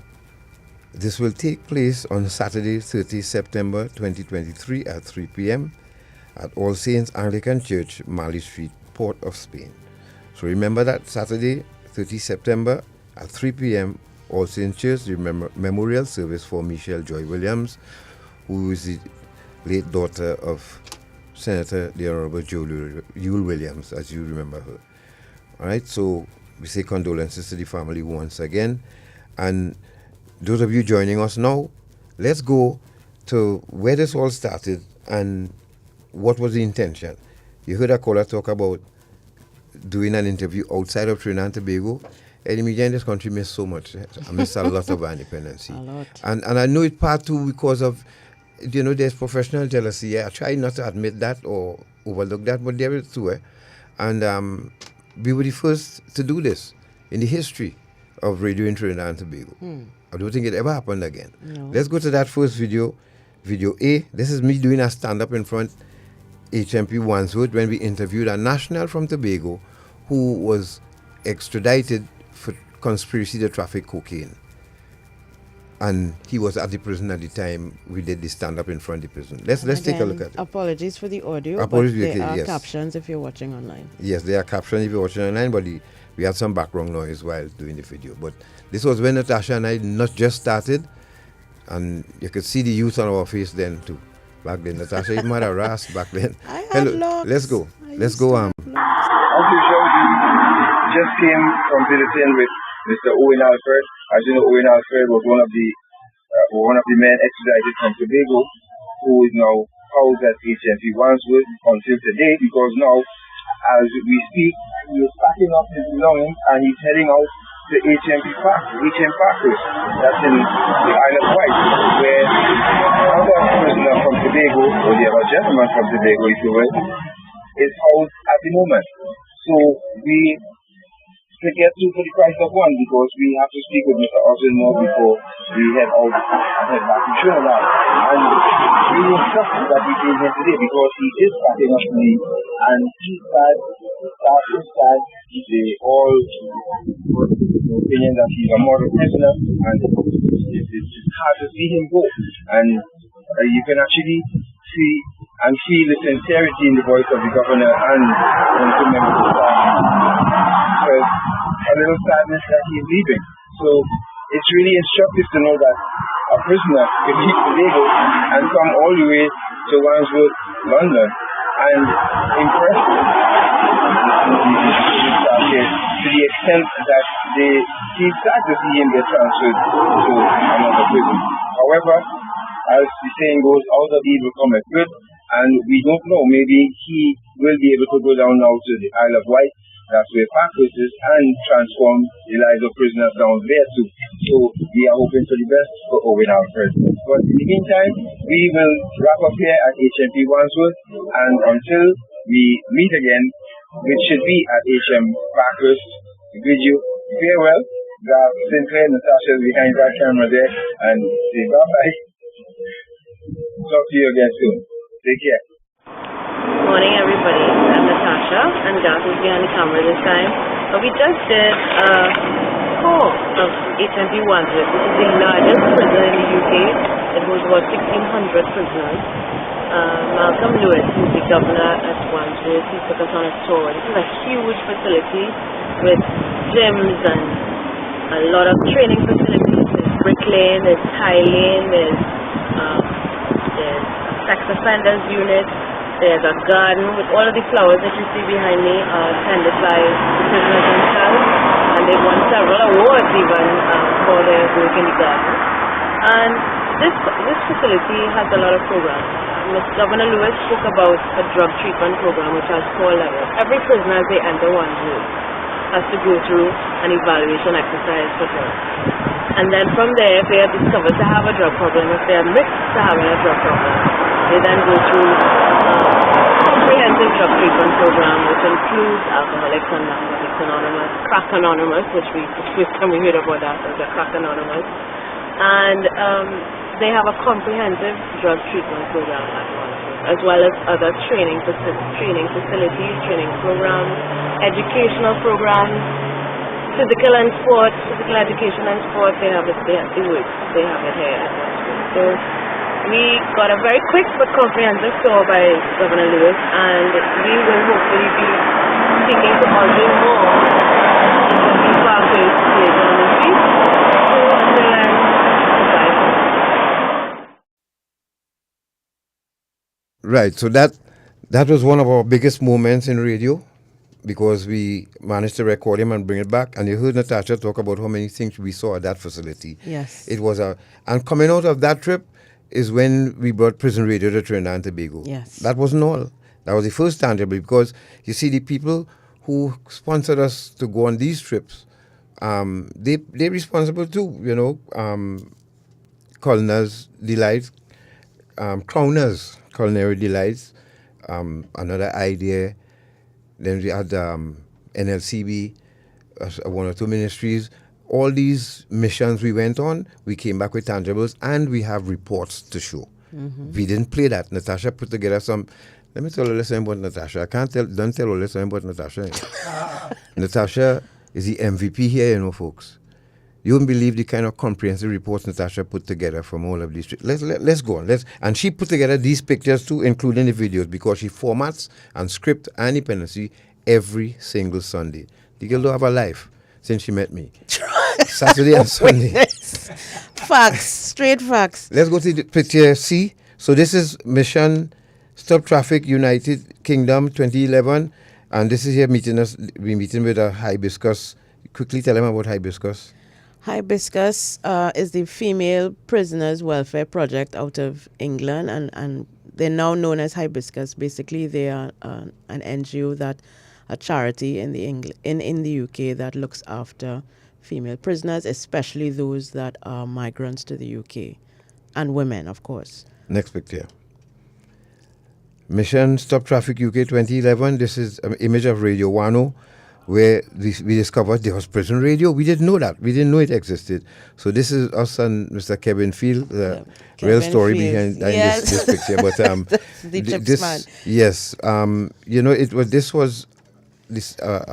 this was on the same trip that we made to Wandsworth. That first trip, the video that you saw, we also met him because we saw Radio Wano as we were making the tour of the prison, and we were like, a radio station in the prison, and we met with Kevin, who was leading the team at Radio 10 at the time, and this was the birth of prison radio. And both of us sick that day. We were sick because our national airline left Natasha's luggage in Barbados, and she had to be without warm clothes for at least 5 days. I was almost at death's door. Yeah, both of us, because here both of us coughing in the people place the night before you went on this, and this guy told us, come, we're going to have lunch and so on, and so we went and we sat waiting for this guy. We waited nearly an hour for him, and then when he came now, and we said, well, all right, he going inside to get lunch. When he came back out, he came out with 2 bags of potato chips and spread it open. And then like dig in. And say, go ahead, dig in. So, since that, we call him bag of chips. But and he still didn't help us get the prison radio. It's Phil and Andrew later on help us get that. But just telling us meet him for lunch and then coming out with 2 bags of potato chips. I said, "Is he lunch boy?" Because and tell us dig in, and both of us sick out in that cool. It was amazing. Oh God! But this is what we went through. For Trinidad and Tobago. Let's go to E quickly, short man. Let's see how much fast we can get through these pictures. Right, this is us meeting with the Serious Organized Crime Agency, one of the agents. They're now known as the National Crime Agency. Yes. We had a very good visit with them, and we learned a lot. Gary Chatfield was the deputy director at the time, and that's the same crew, Soccer, that sent police officers down here to train SWOT. Mm-hmm. And Dave King was one of them. He worked at the British High Commission here and at the time. Also was the agency responsible for arresting Owen Alfred and Oswin Moore. Yes. Interestingly enough, they it was collaborated a joint with SWOT. operation with SWOT. Yes, they collaborated, SAUTT, and they got Owen Alfred and another one from Tobago, Oswin Moore, and as a matter of fact, it was 28 people in the Caribbean because they made a sweep through the Caribbean with drug interdiction. Mission Stop Traffic UK. So this is, and then we met with the High Commissioner to London at that time. At the time, yes. Gavin Nichols. To have a conversation about the drug trafficking issue between Trinidad and Tobago and the UK and what the government was doing to alleviate it. And the number of young ladies being caught trying to traffic drugs into the UK, and we did those stories. Next slide, short one. And this one, Mission Stop Traffic UK, this is MAD. No, this is MAD at Long Island. Right, MAD Long Island. So obviously we have a concern about drinking and driving and alcohol abuse, alcoholism. So we had a very informative conversation about MAD and the things that they do in the field of prevention and care for victims of persons who have been killed in road traffic accidents. Right. Now on the drug treatment course. When we, and Shofma, I just wanted to play, before we continue with this slide, play KK for us. This is Miss Esther Best, who was the manager of the National Drug Council at the time. And when we bought drug treatment course to Trinidad and Tobago, she was the person, of course, we went to. We didn't want to keep it for ourselves. We didn't want to open drug treatment course. We know that's the responsibility of the judiciary. So, but here's what she had to say before we go through the pictures. And I'll tell you all what happened. Go play the clip short. The other project that there was strong advocacy for was the drug treatment courts. It was something that they talked about before drug treatment court was a buzzword in the Caribbean. God and Natasha were talking about drug treatment courts. The other person who was also a strong advocate for drug treatment courts was Dana Seaton, deceased, the senior counsel. And the two of them really brought it to the table in an unrelenting way. I remember meeting God in the bank one day, and he said, what's happening with the drug treatment court project? And at that time, we weren't even contemplating having the drug treatment court. And I said, it's something that we will certainly look at. And he said, Ms. Best, you're guessing, right? I said, no, I'm not. It's something that we really will look at. But I'm really pleased and grateful, and Trinidad and Tobago is grateful, that there are some issues that you've held on to, that you have continued to undertake advocacy and also to bring to the forefront. I remember the first time we had... Right. Yes. So folks, and something happened last week that really hurt us, and I decided today I'm going to speak about it. We are not in the war with anybody. And if the minister said he put our names on a list and somebody dared to remove that for that graduation, we want to say to you, we know, and we don't know where it came from, we don't know who it is, so we're not pointing any fingers, but it's kind of coincidental. And remember, we did some programs here on remandees and how long they have been in prison, and we don't know if it's that offended people, because in this country here now, when we went to school, we heard criticism made you a man. But now constructive criticism can make you enemies. And I don't know if we blacklisted now. I'm just here to say this morning that when our history is written, please write it properly. And it would have been nice for us to know that graduation took place, that we could have been there, so that we could have highlighted it on the radio. Because ironically, we were welcome more outside of Trinidad and Tobago than here. We visited drug treatment courts and went to graduations and had the opportunity to record some of them. We'll play some of that for you quickly. This is the kind of tangible we brought back to, and you heard Ms. Best, right? We weren't thinking about drug treatment courts in Trinidad and Tobago till we brought the idea. So why is it now denying us the opportunity to be part of it so that we could see the fruits of our labor come true? Why? Why deny us that? What have we done? Listen, we have to show that we are better than the guy in the street who cannot dialogue to solve problems. We as adults, we in this part and higher than me, should be able to come together and dialogue rather than pelt shot and hurt each other. Because that's killing too. You kill an opportunity for us to see the fruits of our labor and for the public to see what you have been doing as well. It don't make sense, right? That's not much. No, we're not in this business for that kind of response. If you want to criticize us, please do. Because I learned that criticism makes you a man. It should not make you enemies. Because when you criticize me, it's because of something you see. That it we helps could do me better. to grow. Yeah. Right?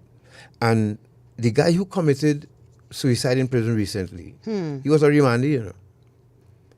Are we making this up? Are we lying? We're not lying. Trinidad and Tobago, our prisons right now should be air-conditioned. All of them. You know why? Because it demands, climate change demands that now.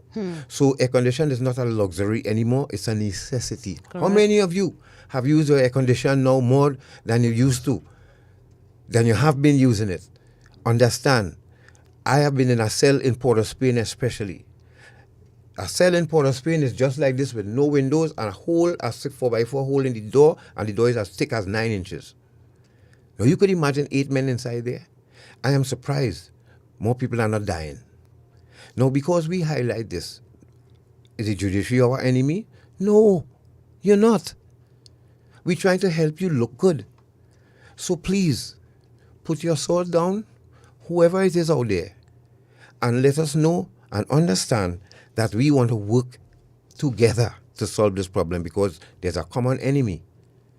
And the common enemy is the guy who gave the girl the brownie to eat and she jumped through the window and killed herself. That's the enemy, not us. Shortman, go to so that will be I. No, sorry, H. Let's go. So this what's saying H? I. Sorry, Shortman. Sorry. I. Shock and awe. So this is where it started, folks. Brooklyn Drug Treatment Court, and we thank America for that, for giving us this up. Brooklyn Drug Treatment Court. We went at graduation where this Judge Ferdinand, she presided over. And she's been the judge there for the past, 15 years before 2011. I don't know if we don't know if she's still there, but she she was one of the first judges to sit in this court. And this is us meeting them. They were so happy to meet us. You know, go to the next slide quickly, short man. They were so thrilled to meet us because as far as one judge told me, he said, you know, don't thank me, I thank you because we consider you to be the expert, not us. We presiding.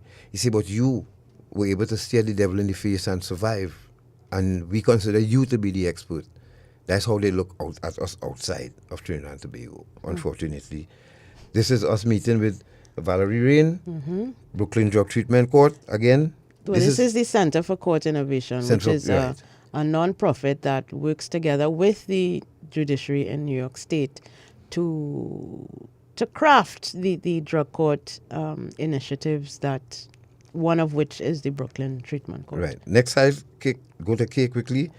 Shock and awe, New York Unified Court System. This is us again with Judge... this is Joseph Paricio. Right, Joseph Paricio. Who is the drug court coordinator for the state of New York. Right. So he oversees all of the drug courts in the state and ensures that they have the resources and the funds and everything to function. And of course they would monitor the progress of the people who pass through the courts. Let's go to L. Folks, if you're just joining us, remember we have tickets to give away. Send us a message in the Dependency inbox. Tell us your name, how many tickets you need. We have 14 to give away. Once we come to the end, we come to the end. Sorry, but, tell us, right? So send us a message that you would need a ticket to come to see Sound of Freedom this afternoon at IMAX. Please send us. So this is L. This is Hammersmith Drug Treatment Court. Where we went. This is in the UK now. So we visited the Hammersmith Drug Court. We weren't able to interview or to record any of the proceedings that we did witness, but we met with some of the magistrates who preside in that court, and they explained how the system works there. It's a little different than the US and Canada, but seeing that we do follow the British system here in Trinidad and Tobago, we thought it was instructive that we witness what takes place. Now, folks, in this picture, you would notice we're giving away information on Trinidad and Tobago. Yes. So we have been marketing Trinidad and Tobago as well. With all the work we're doing, we still remembering to leave memorabilia, about Trinidad and Tobago. And even two of them confessed, hey, we have to come on for carnival, man. This looks good. And they came. So we were serving as kind of so like we ambassadors for Trinidad yes, and Tobago we did. as well. Incident free. Let's go to M. Yes. More image. MN. Right, more images again. This is us again meeting with other officials of drug treatment courts out there. Now we just go showing you this, folks, for you to understand the research we put into before we brought drug treatment court to Trinidad and Tobago. We did it, and it should go down in history as that. All right, just as we in Chance is known for finding vision and mission, we produce some tangibles for Trinidad and Tobago as well that will always be here. And then we visited the Drake Hall. Shortman, you could go through these. Yeah, you could go through these quickly. Drake Hall, Wormwood Scrubs, Brixton. We've been to at least 8 prisons in the UK. And we thank God we had a good relationship with the British High Commission, then under Tim Stew. Mm-hmm. And they collaborated with the Ministry of Justice, United Kingdom. And we created history there again. Because the Ministry of Justice don't allow journalists into their prisons, period. Correct. Wandsworth, by the way, is one, if you heard of a prisoner escape from a prison earlier this year, it's from Wandsworth. That's the prison we visited. When on one of our trips, we brought back the scratch and sniff marijuana cards that was under the last administration. We tried to introduce it to the Ministry of National Security then, but the person didn't take us seriously, but these cards were to give out in neighborhoods. And since back then, what year was this, Natasha? This was 2013. 2013. Now, since back then, folks, they had marijuana scratch and sniff cards because they had grow houses out there. And they would distribute these scratch cards in the neighborhood. You scratch that white part, and you get accustomed to that smell. And you will know eventually if there are grow houses in the neighborhood because that's how they prepare their citizens. We tried to do it here, but unfortunately it wasn't attractive, I guess, to the minister then. So in the last administration, so that went out the window. But it's useful now because we have a lot of grow houses now, right? And then who is this we're meeting with here? We just showing you. Go ahead. No, I was just gonna say that was Peter Slowly, who is incidentally now the Chief of Police in Ottawa, I believe. Yes. This was when he was head of the Community Safety Command at the Toronto Police, and so we spoke to him about community policing and how they do it in Toronto. Right, and continue go through the. So we also met with Children's Aid Society, of course, to find out about how they deal with children's issues. I think this was around the time when the Children's Authority was just getting started here. Right. So we got some very useful information from them as to how they manage with incidents of neglect and violence involving children. Right. Now what you see is drug treatment court graduates from Canada. Yes. And what's so nice about Canada and their drug addicts and recovering persons, they now would employ them. There's Paulette Walker, who is now administrator at the City Hall. She's a Jamaican who was arrested for selling cocaine and using cocaine. She sold cocaine to an undercover officer. She was arrested. When before magistrate said, drug treatment court for you. Mm-hmm. Now she's an administrator. These people here you see now, they work for the police. The police would employ them because they coach the police now on how to deal with crack addicts, how to spot one, how to do this. I've been trying that for 20 years. But out there it's a thing. Right? Yes. Because people who never use drugs can't know everything about it. They value the life experience of these people who have not only used and are in recovery, but have gone through the drug treatment court system, so they understand a little bit about how the law works.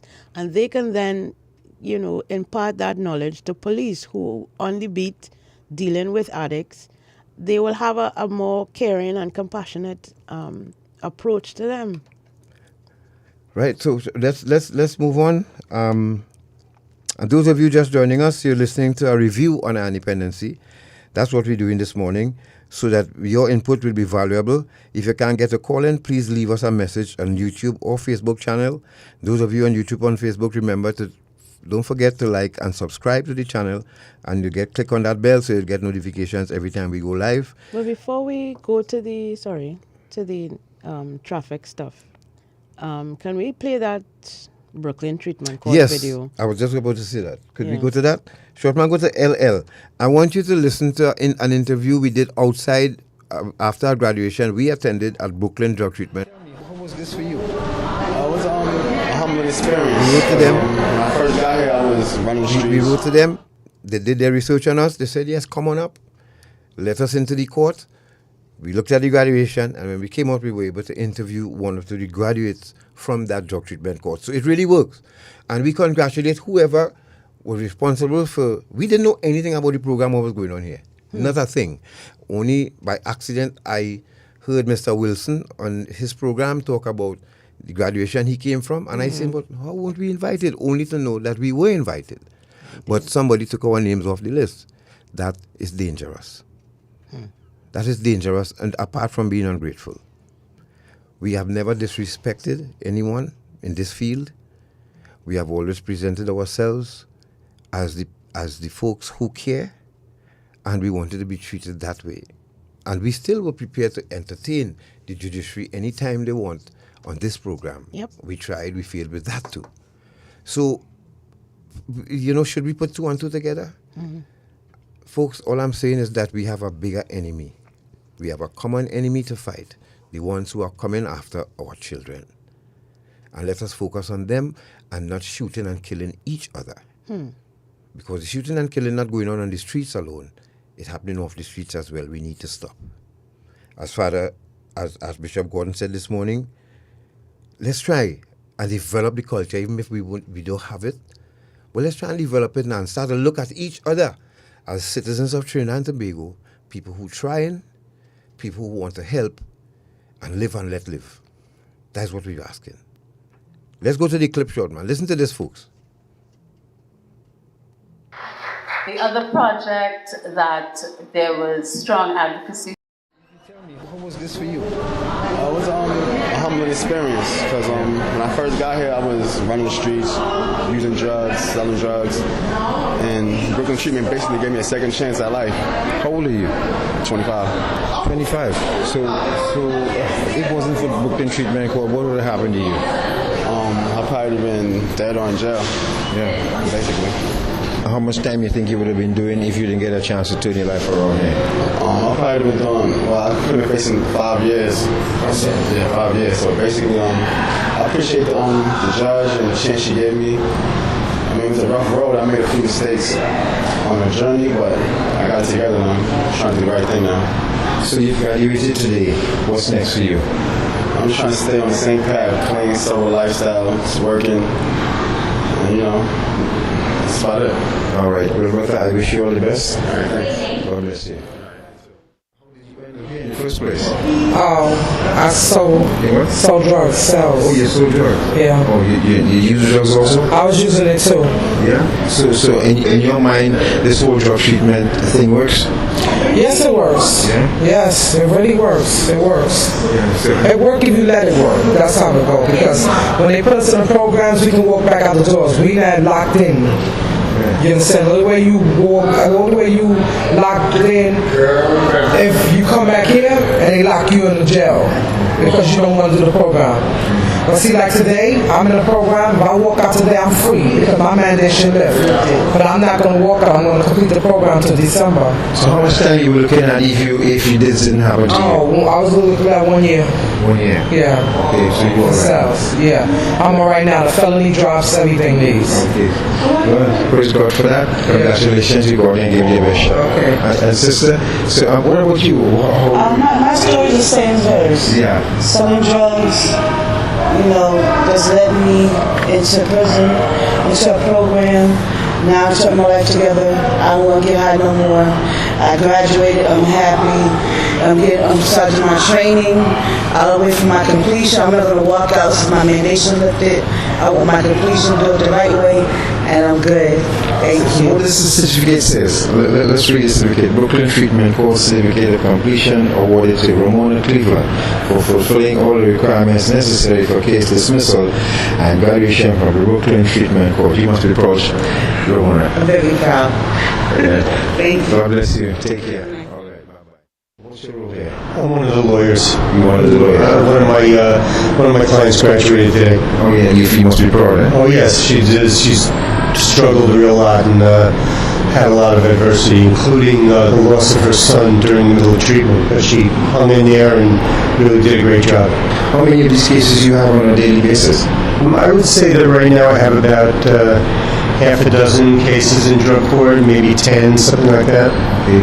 And you would recommend this because back in my country we're now trying to get this started. That's the drug court and all the drug treatment court and all that. You would recommend this for folks who want to do it? You know, I'll tell you that as a defense lawyer, I was initially very skeptical of this court.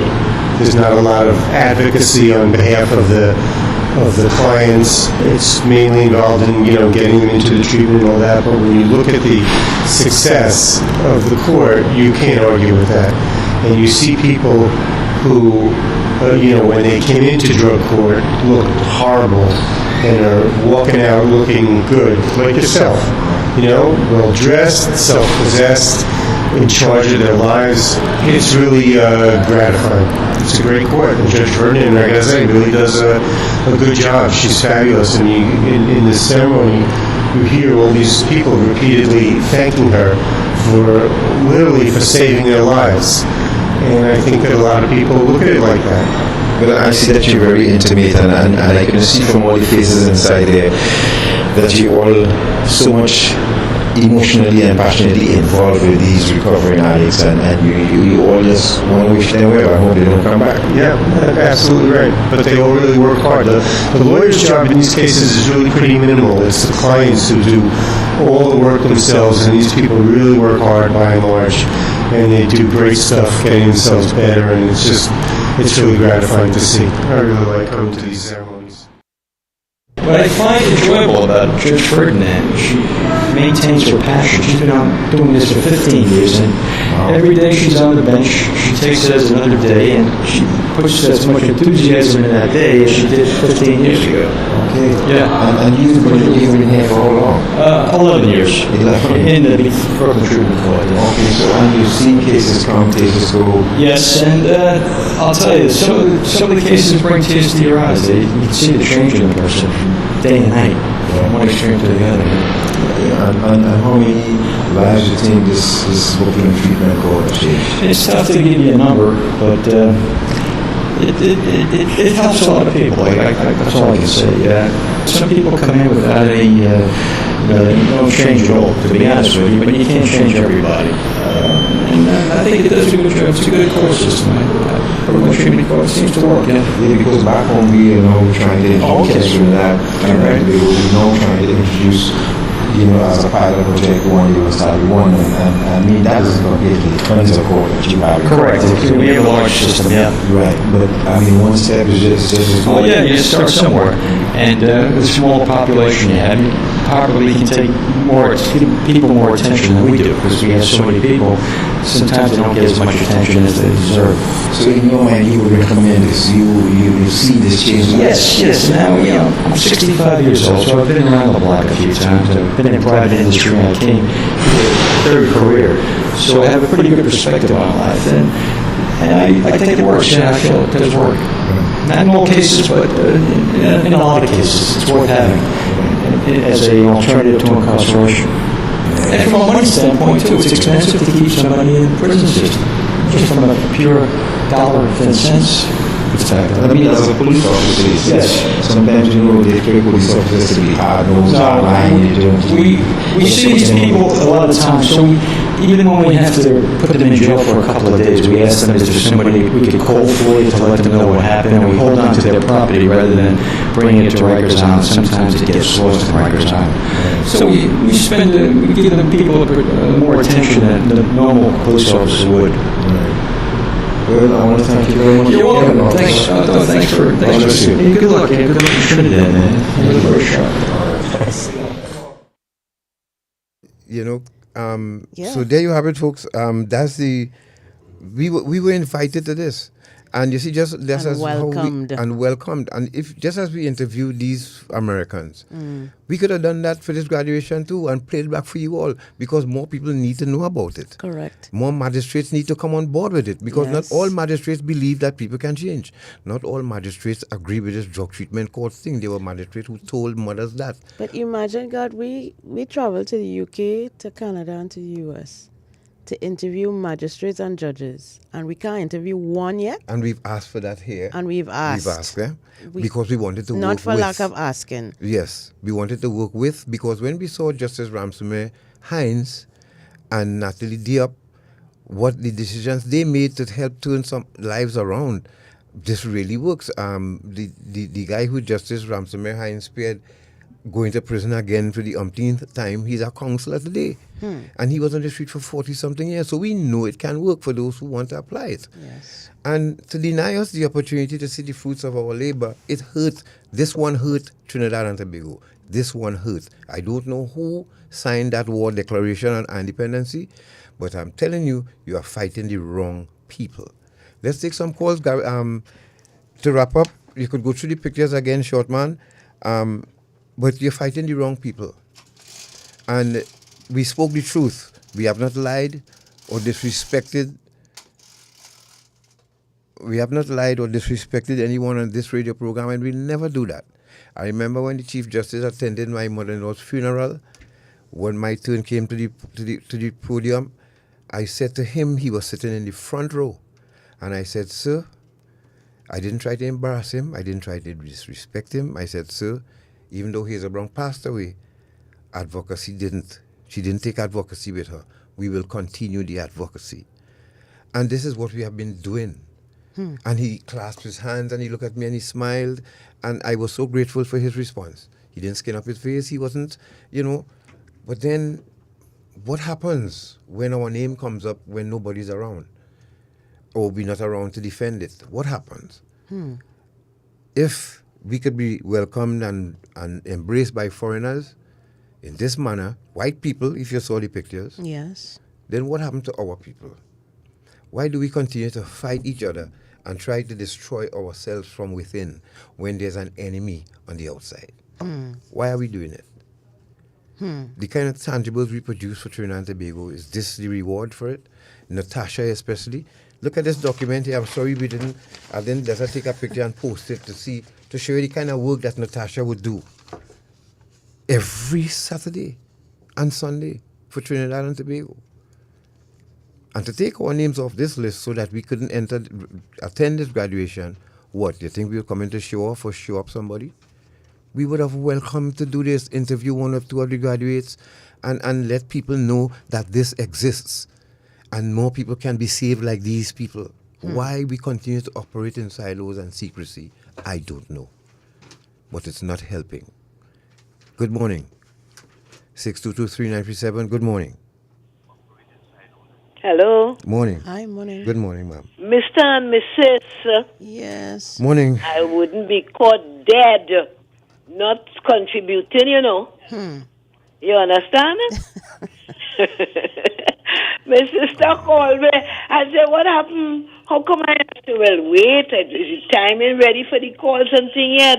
But Garth and Tasha, you all have been laboring in the vineyard. And don't worry, there's a stronger force that is looking out and supporting all you. You understand? I know how it hurts. But don't worry, it have all kind of modern drugs now, fentanyl and all them things. And them Mexican people, them have all kind of lab and they working on the young people, producing all kind of drugs, But do not give up. Anything that you're doing for the good of the people and for God, it must have trials and challenges. So Tasha and Garth, hang in. I know it hurts, but hang in. God is great. Okay? All the time. Thank you, Yvonne. Thank you very much for your support. Thank you so much to Vision and Mission too, Mr. Wilson, Ms. Chance, for sticking with us too as partners in the business, and running an NGO is not easy in Trinidad and Tobago, but it's not easy. Hello, good morning. Good morning, Gata Natasha. Morning. Listen to me. You think we really want to get rid of crime in Trinidad and Tobago? Sometimes you wonder. But a prophet doesn't have any honor in his own country. But we who've been listening to you all know the labor that you all have put into this, and you will get your just rewards. Don't worry, and we will know. Whoever it is trying to undermine all you, they will not continue as if it's their project. We all here know exactly what you all been doing, so they can't fool us. They may fool a few, but they can't fool us who've been listening to you all from ever since. So you good luck and you all press on. Thank you. Thank you, Zina. That, Aye. I know you were saying, Zina, get your ticket, but what happened is, Arima having their own, their concert and fireworks and things this evening, and I promised my granddaughters to take them. Yes, So okay. the time clashed. So that's the only reason you're not seeing me. Well, next time now, we'll do it again. Sure. All right? Yeah. Okay. And remember, folks, remember to WhatsApp, or if you need a ticket to attend the Sound of Freedom this afternoon, we have people who contributed. Even the former director of the current trafficking unit, Ms. Wheeler, she contributed 4 tickets as well, so we have those to give away as well. So we have Derek Valley, who did 10, Colonel CB, who did 4. Continue rolling the images, Shortman. Yes, Shortman, you can continue rolling the images, please. And the images you're seeing on screen are work that we've done overseas for Trinidad and Tobago. And when I say work, I mean research, right? We can't go out there and work because we're not given permission to do that. But the research is what we did. This is why we have a drug treatment court. We had prison radio now, and we did the film Trafficked. Correct. That the U.S. State Department cited in the 2017 TIPS report as one of the tools that the counter trafficking unit used to educate Trinidad and Tobago and helped us to get the tier 2 on the list. This what is on your screen now, this is Raphael Rowe. He has a series on Netflix Netflix called Inside the World's Toughest Prisons. If you have Netflix or access to it, we highly recommend it. It's an excellent look series and he himself goes into these prisons and lives like a prisoner because he was there once. He was accused of murder he didn't commit. Yep. After 12 years, he got exonerated. Yes. And now he visits prisons, spends a week inside some tough prisons, just to show you what it's like. And he visits prisons that, have been upgraded and upgrade correctional facilities and so on. Yes. So if you have Netflix, just look at the world's toughest prisons. And that picture, that guy you see in there, we met him at our screening of Traffic in the United London. Kingdom, which was hosted by the British High Commission and the Trinidad and Tobago High Commission. Trinidad High Commission to London. Hello, good morning. Should we continue? Hello, good morning. Oh, good morning. And remember, if you can't get to call in, folks, drop your comments on Facebook or YouTube about answering the same question about dependency, how you feel and what it has done for you. If you have learned anything, are we still relevant? Hello, good morning. Okay, good morning. Yeah, your program is very nice. There's only one last part I hear you say just now that who kind of humbugging the program. The what? Sorry? And who kind of like humbugging the program from you getting in to interview whatever you had us to do now. And it just brings me to a certain point of the highest authority in the land, like the judges area of life. And just listening to you there, it give me some thoughts of what's going on in the society on the whole now, to realize the power these people and them have.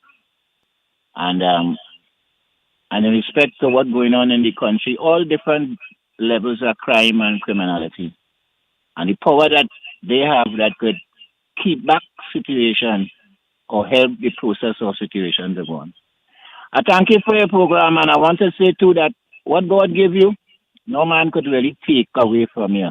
And for you to be doing what you're doing, as I would know through the Spirit, it's the Spirit that does things. And when the Spirit gives, nobody can take away that Spirit that you have. We don't just live by flesh. We live by thoughts. And thought is God. Life, as truth as it is, truth is God. So your thoughts It's good. So whatever you have that you're doing, it will make its process, it progress.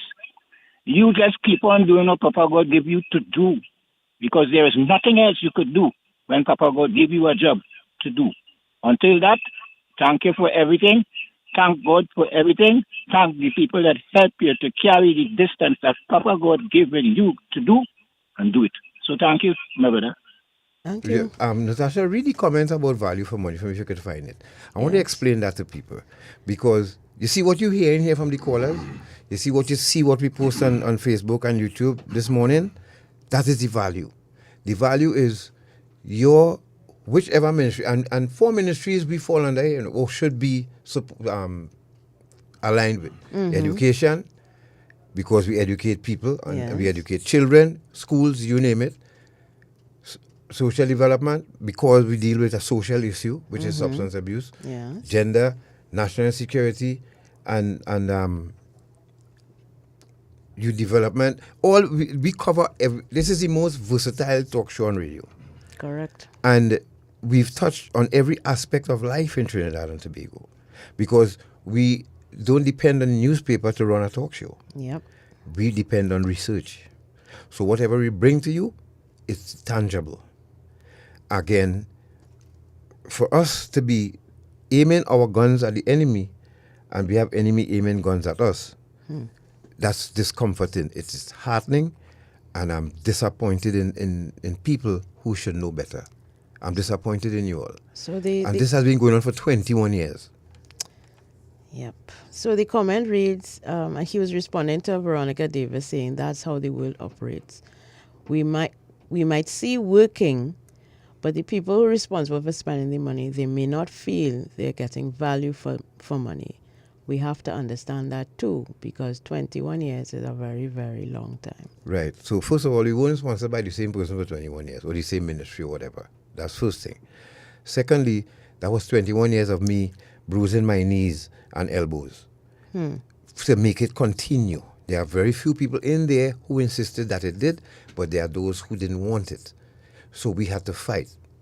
Folks, I have spent sleepless nights.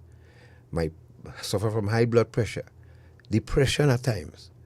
And what some of the folks don't understand, that when somebody like me walk out of prison and they want to start and do the right thing, the last thing they need is people to remind them of who they were and treat them like they're still that person of the past. See, that is what causes relapse.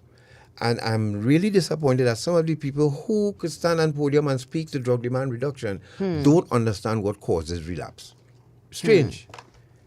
And sometimes I'll meet them and say, but it's because of people like me, you on this council, because of people like me, you have this job. Come on. Shouldn't you be happy to see me? What have we done? What other than try? So this to me is the value for money, is what the callers you hear in this morning. The tangibles we've produced: drug treatment court, prison radio, the film Trafficked. We advocated for that drug treatment facility in Tobago until the politicians interfered with it again. The drug treatment facility in Trinidad. We advocated for that till it happened. Mr. Manning decided, prison. Yeah, Mr. Manning said, hey, let's try it. It was working. Next government come, they shut it down. This is what we have been going through. Prison radio, I'll give you the story about that lady from Tobago, how she almost made me relapse. I'm serious. But you see, they only talk it, they read it, but they don't know it. Hello, good morning. Let us stop fighting each other and start working together. Let us dialogue. Hey, morning, Garth and Natasha, boy. I had to call Garth. Garth, you stay strong, brother. He's a trained man. And Natasha, and this program have been good to me as well. And I met 2 U.S. ambassadors. One was a deputy when Estrada left. And they only had great things to say about you. I forget the deputy that you interviewed, Garth. Right, yes. Estrada. No, one of the Estrada, the deputy when he left. The white guy. Oh. John John McLaren. Yes, that's the man name. And he is one of your biggest fans, brother. God, you stay strong, brother. As a soldier, this is just a distraction. because you are heading for another level. You are soldier, you understand strategy, you understand tactics. I understand when the kitchen feels the heat, I understand the slighter that you and your wife felt, but all that's part of the game.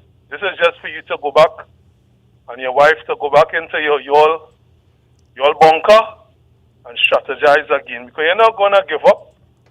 As I told you, you are a trained soldier, and this is Trinidad. You know exactly better than me what Trinidadians, the average Trinidadians dish out. You have to understand there's a lot of textbook analysts in Trinidad. They just talk because they just like to sound good, and they're expert on everything, right?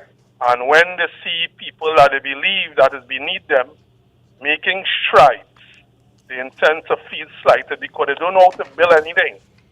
They just know how to belong. Yes. Right? And yeah, so we have to go, right? We have news coming up. Yeah, so I'm telling you, brother, just strategize, go back into the bunker, and God has something bigger and better for you. Just what I'm telling you. You stay strong, brother, and your wife. All right, Neil, thanks. Well, folks, we thank you very much, and we will record all your comments from Facebook and record it, and we'll be added to part of the assessment of our independency. That's the most we can do, but I thank you all for understanding the assignment this morning. Mm-hmm. Remember to join us at IMAX this afternoon for Sound of Freedom. You still need a ticket, please feel free to inbox us, message us, and we'll have that ticket for you. And let's meet and greet and have a good lesson again this afternoon at IMAX, 1 Woodbrook Place. Thank you so much for your time. Thank you. Natasha? Yes, I just want to say thanks again to everyone who gave their piece, their 2 cents, and shared and commiserated with us. Yes. We still have a decision to make, of course, but we are buoyed by your sentiments this morning, and we will continue to do what is best for us and for Trinidad and Tobago. Major news up next with Ms. Janelle Wilson. Have a safe and wonderful day and week ahead. Good.